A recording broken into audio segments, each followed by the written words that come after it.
ERG Brexiteers have explained how Boris Johnson's deal with the EU does support UK fishermen in the long run, as the influential group looks set to back the agreement. The European research group Star Chamber has been advised by lawyers that Prime Minister Boris Johnson's deal does indeed restore the UK's sovereignty. In a significant show of support for the Prime Minister, Sir Bill Cash, who convened the group of Eurosceptic Tory MPs, will now advise members to back the government. A key sticking point prior to this development appeared to be on fishing rights, as outspoken Brexiteers such as Nigel Farage have been critical of Mr Johnson for giving away too much in this area. But the ERG confirmed in meeting minutes that members are confident the government will restore the question of practical sovereignty when it comes to fishing. This is because Mr Johnson's deal does pull the UK out of the much despised common fisheries policy. The group also note how the UK can modify rules if it wants to, as long the modifications do not discriminate between British and EU vessels.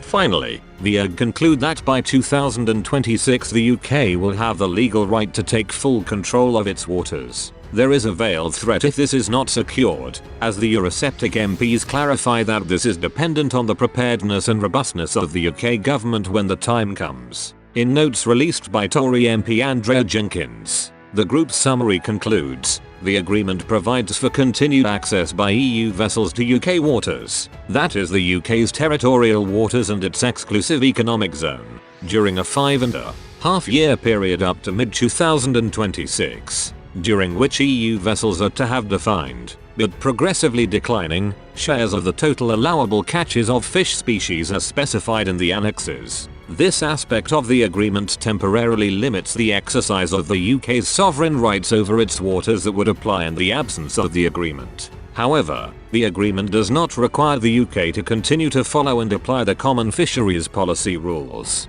Furthermore, and importantly, the UK may modify the rules, for example to strengthen conservation, subject to the constraint that it may not discriminate between UK and EU vessels in the rules which it applies. At the end of the transition, the UK will have the legal right to take full control of its waters, despite a question mark introduced by the last column in the table in Annex Fish, one being headed 2026 onwards. After that time the EU may impose tariffs on UK fish exports to the EU, and EU leverage may also include the termination of the energy title and the transitional, less restrictive rules of origin for electric batteries. The question of practical sovereignty is therefore dependent on the preparedness and robustness of the UK government's response at that time, which we are confident they will achieve. The ERG's summary will come as a huge boost to Downing Street as it looks to drum up support for Mr Johnson's deal, not least because the group proved to be such a thorn in the side of his predecessor,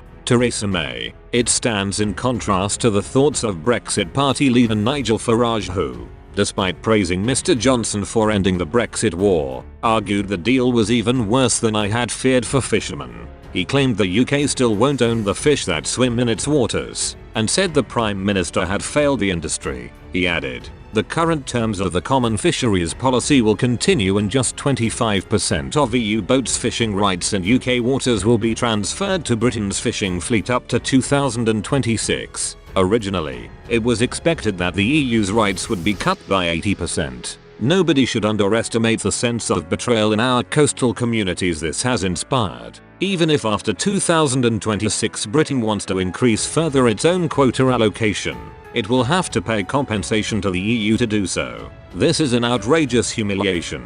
The EU should be paying Britain to fish up to 6 miles from our shores. While Mr Johnson's deal will likely pass, the SNP has already declared it will vote against it and Labour faces a civil war over whether to back it. Several high-profile MPs within the party have written to Sir Keir Starmer to demand he vote against the deal. Sir Keir appears adamant he will support it, despite highlighting several perceived faults. It comes as Cabinet Office Minister Michael Gove admitted businesses will face a slight period of uncertainty from the beginning of next year. He said, businesses will need to make sure that they're ready for new customs procedures and we as individuals will need to make sure that our passports are up to date because they need to have at least 6 months before expiry on them in order to be able to travel abroad. I'm sure there will be bumpy moments but we are there in order to try to do everything we can to smooth the path.